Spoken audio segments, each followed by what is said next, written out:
Avis vascular centre, మన దేశంలోనే the best varicose vein hospital. శ్రీమాత్రే నమః. శ్రీ గురుభ్యో నమః. పరాభవనామ సంవత్సరంలో ద్వాదశ రాశుల వారికి కూడా ఎలా ఉండబోతుంది, వారి యొక్క ఆదాయము, వ్యయము, రాజ్యపూజ్యము, అవమానము, వీటి గురించి సంక్షిప్తంగా తెలుసుకునే ప్రయత్నం చేద్దాం. వృషభ రాశి వారికి సంబంధించి ఈ సంవత్సరం ఆదాయం 5, స్థిరాస్తి వస్తుంది. వీరికి ఏదైనా సరే పెద్దగా ప్రయత్నించిన వచ్చేటువంటి ఆదాయ విషయంలో పెరుగుదల కాస్త తక్కువగా ఉంటుంది. వ్యయం విషయానికి వస్తే, ఖర్చు విషయంలోకి వస్తే 14 ఖర్చు, రాజ్యపూజ్యం 5, అలాగే అవమానం 4. గౌరవ అవమానాలు అనేవి కూడా పక్కకు పెడితే మొత్తం మీద వీరికి ఈ సంవత్సరం చాలా మధ్యస్థంగా ఉంటుంది. సేవింగ్స్ చాలా అవసరం. ద్వితీయంలో గురువు లాభాన్ని చేకూరుస్తున్నప్పటికీ ఆర్థిక ఫలితాల విషయానికి వస్తే భూమి, గృహలాభం ఎక్కువగా ఉంది. వ్యవసాయ, స్థిరాస్తి లాభం కూడా ఎక్కువగా ఉంది. Banking, savings, long term, short term savings కూడా మంచి లాభాన్ని చేకూరుస్తుంది. అలాగే ఆకస్మికంగా ఖర్చులు కూడా పెరుగుతాయి. ముఖ్యంగా కుటుంబ సభ్యుల విషయాల్లో వీరికి ఖర్చులు పెరిగే అవకాశం ఎక్కువగా ఉంటుంది. లోన్ తీసుకొని ఏవైనా సరే ప్లాన్ చేస్తే కనుక ఆలోచించి మీరు ప్లాన్ చేయండి. ఎందుకంటే కేతుగ్రహ ప్రభావం వలన లోన్ రీపే విషయంలో చాలా ఇబ్బంది పడతారు. స్థిరాస్తి విషయానికి వస్తే ఇల్లు కొనుగోలు యోగ్యంగా ఉంది. భూమి వివాదాలు ఏవైతే ఉంటే అవన్నీ కూడా పరిష్కరించుకుంటారు. పాత ఆస్తి ఏవైనా ఉంటే వాటి నుంచి లాభం వచ్చే అవకాశం అధికంగా ఉంది. ముఖ్యంగా రియల్ ఎస్టేట్ సంబంధించిన విషయానికి వస్తే కాస్త ఆరోగ్యవంతమైన వాతావరణం గోచరిస్తూ ఉంది. ఉద్యోగానికి సంబంధించిన విషయానికి వస్తే ఉద్యోగానికి సంబంధించి కూడా అద్భుతమైనటువంటి రోజులు కనిపిస్తూ ఉన్నాయి. మొత్తం మీద స్థిరత్వం పెరుగుతుంది. ఉద్యోగంలో మార్పులు చాలా తక్కువగా ఉంటాయి. ప్రభుత్వ ఉద్యోగస్తులకు, అలాగే కేంద్ర ప్రభుత్వ ఉద్యోగస్తులకు ప్రమోషన్స్ అధికంగా వచ్చే అవకాశం ఉంది. ఆలస్యంగా కానీ ఖచ్చితంగా ఈ యొక్క పనులన్నీ కూడా అవుతాయి. ప్రథమార్థం కంటే ద్వితీయార్థంలో ఈ గ్రహ సంచారాల్లో భాగంగా వీరికి అనుకూలంగా ఉంది. విద్యార్థుల విషయానికి వస్తే నెమ్మదిగానైనా సరే బలమైనటువంటి ప్రతిఫలం వస్తుంది. ఎమ్మటి రిజల్ట్ రావడం అనేటువంటిది వీరికి జరగదు. ముఖ్యంగా విద్యార్థులలో కూడా మెడికల్, అగ్రి, ఫైనాన్స్, విద్యకు సంబంధించి శుభం ఎక్కువగా కలుగుతుంది. ఫోకస్ పెంచుకునే అవకాశం కూడా ఉంటుంది. ర్యాంక్ కూడా వచ్చే అవకాశం ఉంటుంది. గృహిణుల విషయానికి వస్తే సేవింగ్స్ చేసేటువంటి కుటుంబ అభివృద్ధి ఎక్కువ అవుతుంది. బంగారు కొనుగోలు యోగ్యంగా ఉంటుంది.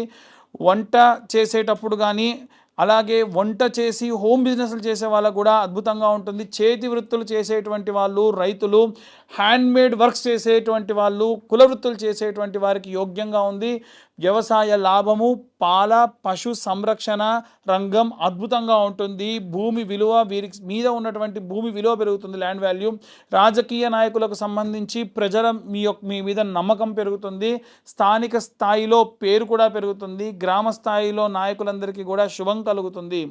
కళాకారులు, సినీ రంగానికి సంబంధించిన వారి విషయానికి వస్తే కనుక మ్యూజిక్ డైరెక్టర్లు కానీ, ఏవైనా సరే మ్యూజిక్ కంపోజర్లు కానీ, డ్యాన్స్ కొరియోగ్రఫీ చేసేటువంటి వారికి అద్భుతమైనటువంటి కాలంగా గోచరిస్తూ ఉంది. అలాగే మంచి గుర్తింపు కూడా లభిస్తుంది.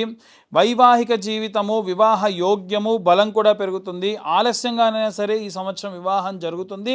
ప్రేమ వివాహానికి సంబంధించి, కుటుంబానికి సంబంధించి అంగీకారం కూడా వచ్చే అవకాశం యోగ్యంగా ఉంది. భార్యాభర్తల మధ్య కొన్ని రకాలైనటువంటి సర్దుబాట్లు అవసరము.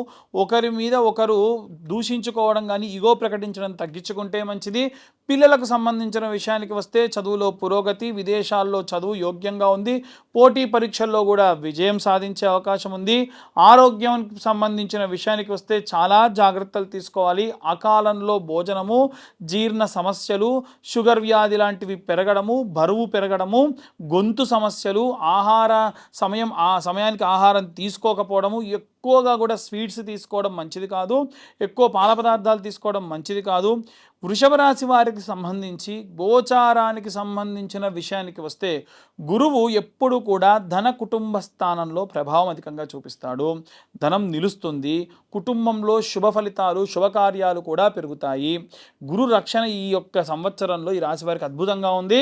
శని గోచార విషయానికి వస్తే శని కర్మఫలదాత, లాభస్థానంలో వీరి యొక్క సంచారం అనేటువంటిది ఉంది. నెమ్మదిగానైనా సరే ఎదుగుదల ఉంటుంది. కష్టానికి తగినటువంటి ప్రతిఫలం కూడా దక్కుతుంది. ద్వితీయ లాభస్థానం అయినప్పటికీ దీర్ఘకాలిక లాభాలున్నాయి. శని మీకు సహాయకుడిగానే వ్యవహరిస్తాడు. రాహు గోచారం ప్రకారంగా విదేశాలకు వెళ్ళేటువంటి ఆలోచన పెరుగుతుంది. మానసిక ఒత్తిడి పెరుగుతుంది. నిద్ర లేకపోవడము, సోషల్ మీడియా యొక్క ప్రభావం ఎక్కువగా ఉంటుంది. వీటి పట్ల జాగ్రత్తగా ఉండండి. మిమ్మల్ని మోసపుచ్చే వాళ్ళు ఎక్కువగా ఈ సంవత్సరం ఉంటారు. చాలా జాగ్రత్తగా ఉండండి. త్వరగా నిర్ణయాలు తీసుకోవడం మంచిది కాదు. కేతు గోచార రీత్యా ఆధ్యాత్మికమైనటువంటి విషయాలు, ఆలయ దర్శనాలు, ఒంటరిగా ఉండాలనేటువంటి భావన మీకు ఎక్కువగా పెరుగుతుంది. శుక్రగ్రహం యొక్క ప్రభావం వలన చాలా ముఖ్యమైనటువంటిది చాలా ముఖ్యమైన వ్యక్తుల్ని మర్చిపోయే అవకాశం ఉంటుంది. అలాగే బంగారము మీరు కొనుగోలు చేసే అవకాశం ఉంది. బంగారపరంగా సుఖములు ఎక్కువగా ఈ సంవత్సరం అయ్యే అవకాశం ఉంది. కళా లాభం ఎక్కువగా ఉంది. ఎక్కువ విలాసవంతమైనటువంటి జీవితానికి సంబంధించి నష్టపోయే అవకాశం ఎక్కువగా ఉంది. అలాగే ఈ సంవత్సరానికి సంబంధించి జనవరి నుండి మార్చి అంటే మనకు మార్చిలో ప్రారంభిస్తే కనుక 4 నెలల పాటు చూసుకుంటే గ్రహ సంచారాల్లో భాగంగా కుటుంబ సంబంధితమైనటువంటి విషయాల్లో చాలా జాగ్రత్తగా ఉండాలి. జూలై నుండి చూసుకున్నట్టయితే కనుక ఆస్తి కొనుగోలు వ్యవహారాలకు సంబంధించి కూడా చాలా జాగ్రత్తగా ఉండాలి. సెప్టెంబర్ తర్వాతి కాలం నుండి కూడా చూసుకుంటే మనకు ధనలాభము, పిల్లల యొక్క శుభం కలుగుతుంది. ఆఖరికి జనవరి నుండి మార్చి వరకు ఆరోగ్యం పట్ల జాగ్రత్త వహించండి. వృషభ రాశి వారికి సంబంధించి శాంతి పరిహారాల విషయానికి వస్తే దేవతారాధన, మహాలక్ష్మీదేవి యొక్క ఆరాధన, వెంకటేశ్వర స్వామి ఆరాధన కానీ, సుదర్శన హోమాలు లాంటివి కానీ విశేషమైన శక్తినిస్తుంది. ప్రతి శుక్రవారం లక్ష్మీ పూజ, అలాగే శ్రీ సూక్తంతో హోమం చేసుకోవడము, లక్ష్మీ అష్టోత్తరం నిత్యం చదవడము కూడా విశేషమైన శక్తినిస్తుంది. ఆలయ దర్శనం విషయానికి వస్తే తిరుపతి, కొల్హాపుర మహాలక్ష్మి దర్శనము, విజయవాడ కనకదుర్గాదేవి దర్శనము, ముఖ్యంగా ఏంటంటే తిరుపతిలో ఉన్న వకులామాత దర్శనం కూడా విశేష శక్తినిస్తుంది. దానాల విషయానికి వస్తే తెలుపు వస్త్రంతో చక్కెర, వెండి దానం శుభకరము. అలాగే శుభవర్ణాల విషయానికి వస్తే కూడా తెలుపు, పింక్, క్రీమ్ కలర్, రత్నం విషయానికి వస్తే వజ్రం కానీ, జిర్కాన్ అనేటువంటి రత్నం, ఇది కూడా మీరు జ్యోతిష్య పండితుల్ని కనుక్కొని మీ జాతకంలో సూటబుల్గా ఉండేటువంటి దాని ప్రకారంగా చేసుకోవచ్చు. శుక్రవారం నాడు అప్పు ఇవ్వద్దు. విలాసవంతంగా చేసే వ్యయం తగ్గించాలి. అధికంగా స్వీట్లు తినడం తగ్గించాలి. మొత్తానికి వృషభ రాశి వారికి సంబంధించి ఈ యొక్క సంవత్సరంలో స్థిరంగా జీవితం ఉంటుంది. ఖర్చులు ఎక్కువగా అవుతాయి. ఆస్తి లాభము ఉంటుంది. శుక్రగ్రహానికి సంబంధించినటువంటి కరుణా కటాక్షాలు కూడా పెరుగుతాయి. మనకి ఇవన్నీ కూడా ఏంటంటే తిథి, వార, నక్షత్ర యోగ కరణాలు బట్టి ద్వాదశ రాశుల వారికి సంబంధించి ఉన్నటువంటి గోచార రీత్యా చెప్పేటువంటి విషయంలో మాత్రమే. పూర్తిగా డీటెయిల్గా ఎవరికైనా జాతకం కావాలనంటే వాళ్ళ పేరు, date of birth, time, place కనుక ఉంటే డీటెయిల్డ్గా ఇంకా జాతకం గురించి విశ్లేషణగా తెలుసుకోవచ్చు. ఆసక్తి గల వారు కాంటాక్ట్ చేయొచ్చు. ఉగాది అంటే యుగమునకు ఆది. పూర్వము సోమకుడు అనేటువంటి రాక్షసుడు వేదాలన్నింటినీ తస్కరించి సముద్ర గర్భానికి వెళ్తే మత్స్యావతార రూపంలో స్వామివారు ఆ యొక్క సోమకుడిని సంహరించి ఆ వేదాలన్నింటినీ కూడా తీసుకెళ్ళి బ్రహ్మదేవుడికి అప్పగించి ఈ యొక్క సృష్టిని సృజించినటువంటి రోజే ఈరోజు. కాబట్టే యుగమునకు ఆది ఉగాది అంటారు. అంటే మనందరం కూడా పుట్టింది, మన మూలాలు పుట్టింది ఈరోజే. కాబట్టి మనందరి పుట్టినరోజు ఈరోజు. ఈ రోజున మనము తలకు నూనె పెట్టుకోవడము, నలుగు పెట్టుకోవడము, అభ్యంగన స్నానం చేయడము, కొత్త వస్త్రాలు ధరించడము, ఆ వస్త్రాలకు కాస్తంత పసుపు పెట్టుకొని దేవతల దగ్గర షడ్రుచులతో కూడినటువంటి పచ్చడిని నైవేద్యంగా పెట్టి మన సంకల్పాన్ని చెప్పి, మన రిజల్యూషన్ అంటారు కదా, అందరూ న్యూ ఇయర్ రిజల్యూషన్ ఏంటి, ఏం తీసుకుంటున్నారు, అసలు న్యూ ఇయర్ కానే కాదు. ఎందుకు అంటే అక్కడ ఏమీ మారదు. మనకు ఉగాది రోజునే అన్నీ మారుతాయి.